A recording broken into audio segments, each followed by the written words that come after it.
नमस्कार। जय श्री राम। सभी ठीक होंगे, अच्छे होंगे, सही चल रहे होंगे।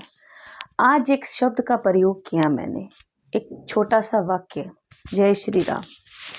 आपको पता है इस नाम में बहुत ताकत है, हर कष्ट को हरने की ताकत है। इसी नाम से एक छोटा सा किस्सा मैं रामायण से आपको सुना देती हूँ।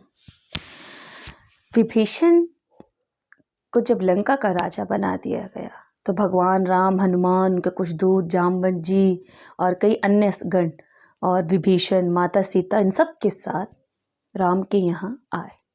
भगवान राम अपनी नगरी से बाहर ही रह जाते हैं, चूँकि वो साधु वेश में होते हैं, है ना, इसीलिए उनका शुद्धिकरण किया जाता है। उन्हें उनके जो वस्त्र हैं वो उतरवाए जाते हैं पूर्ण विधि के साथ।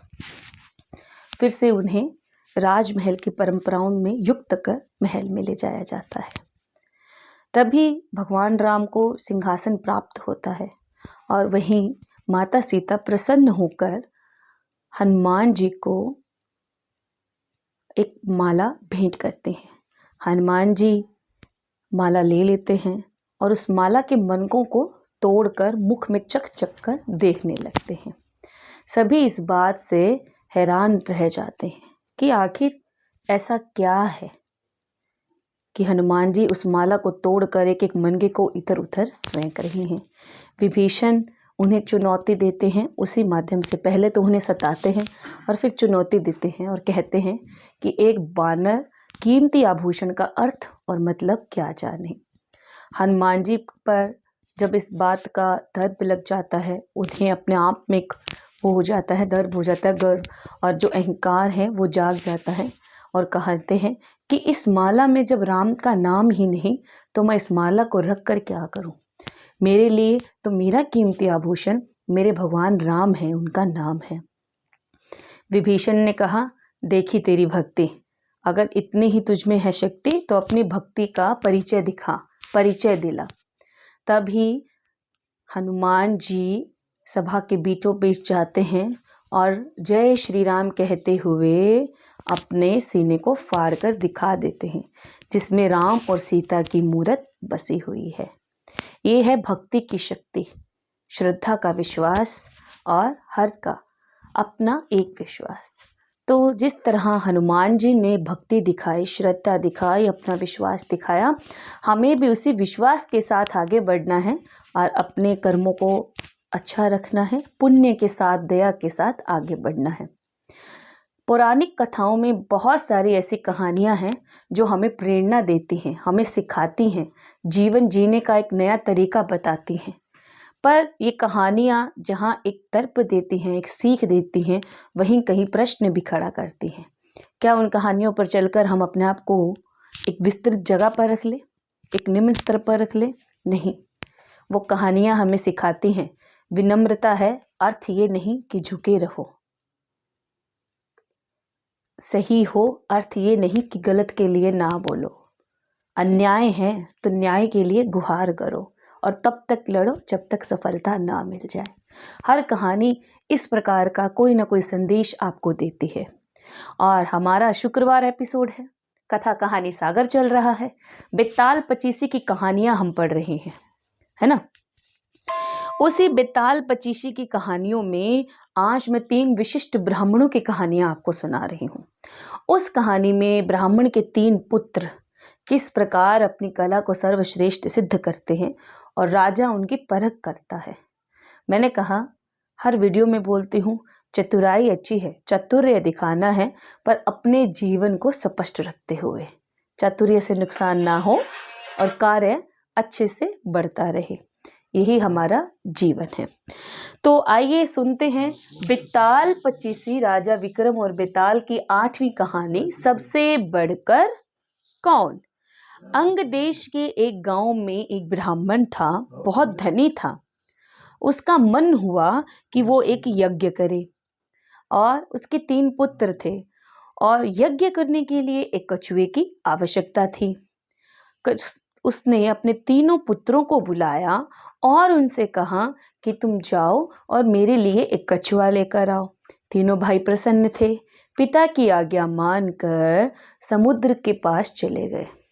वहाँ समुद्र के किनारे बहुत सारे प्रयत्न करने के बाद उनको एक कछुआ भी मिला, पर तीनों भाई आपस में झगड़ने लगे।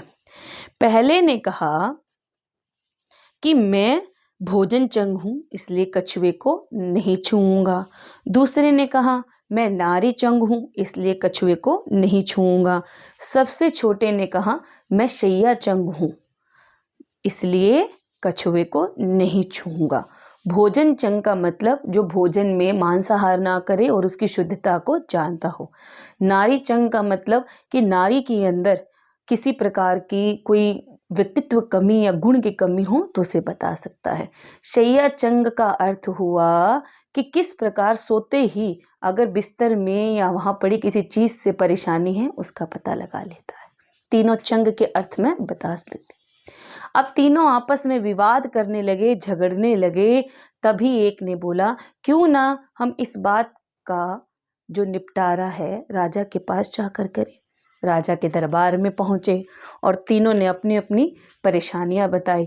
बड़े ने कहा मैं भोजन चंग हूँ, मछली ने कहा मैं नारी चंग हूँ, सबसे छोटे ने कहा मैं शैया चंग हूँ, तो हम तीनों में से सबसे बढ़कर कौन है। तब राजा ने कहा यह तो पहले मैं आपकी परीक्षा लेकर ही तय कर पाऊंगा। तीनों ब्राह्मण जो पुत्र थे वो तैयार हो गए। जो भोजन चंग था उसके लिए भोजन मंगवाया गया और उसको भोजन करवाया गया। जैसे ही उसने भोजन को सूंघा उसने कहा मैं ये भोजन नहीं कर सकता क्योंकि मैं भोजन चंग हूँ और यह भोजन शमशानी है। तब राजा के पता लगाने पर पता चला कि यह भोजन शमशान के पास बने खेत के अन्न से बना हुआ है। वह मान गया उसे और उसकी विद्या को भी। दूसरे में जब उसने मछली को नारी चंग बताया था, जिसने अपने आप को मछली को एक बहुत सुंदर स्त्री दी और उसको परखने का प्रयत्न किया। उसने कहा मैं नारी चंग हूँ, मैं इस लड़की को अपने साथ नहीं रख सकता क्योंकि है बकरी के दूध पर पली है। तो राजा ने पता लगवाया उस लड़की के बारे में तो वह बात सही निकली। वह लड़की बचपन से ही बकरी के दूध में पली थी। इस प्रकार राजा बहुत प्रसन्न हुआ कि दोनों भाइयों की जो परीक्षा उसने ली थी उस परीक्षा में दोनों ही क्या हैं, खरे उतरे। तो अब बारी थी तीसरे की। तीसरे को 7 बिस्तरों के पलंग पर सुलाया गया, लेकिन जैसे ही उसने बिस्तर पर सोया वह चीख मारकर उठा और उसके शरीर पर एक लकीर बन गई। अब लकीर बनी तो देखा कि किस प्रकार उसके शरीर में तकलीफ हुई। जब उस पलंग को चेक करवाया गया, उसका निरीक्षण किया गया तो पता चला कि उसमें एक बाल था जिसके कारण उस तीसरे भाई के शरीर पर रेखा बन गई है। राजा तीनों के गुणों से बहुत प्रसन्न हुआ, तीनों की इस बात से बहुत प्रसन्न हुआ, उसके इन व्यक्तित्व से प्रसन्न हुआ और तीनों को 1-1 लाख अशर्फियाँ दी और उनकी इस गुण की तारीफ करते हुए उन्हें विदा किया।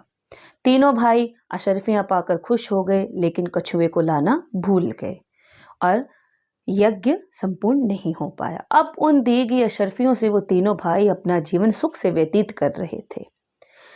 अब यहाँ बात आती है, क्योंकि राजा भी ये तय नहीं कर पाया था कि उनमें सबसे बड़ा कौन है, लेकिन बेताल ने तय कर रखा था और जानता था कि उनमें सबसे बड़ा कौन है। हमेशा की अपनी आदत के कारण उसने राजा विक्रम से पूछा, राजा प्रश्न का उत्तर पता है और फिर भी उत्तर नहीं दिया तो तुम जानते हो क्या होगा, उत्तर दिया तो भी तुम जानते हो क्या होगा, तो बताओ कौन सा परिणाम भुगतना चाहते हो।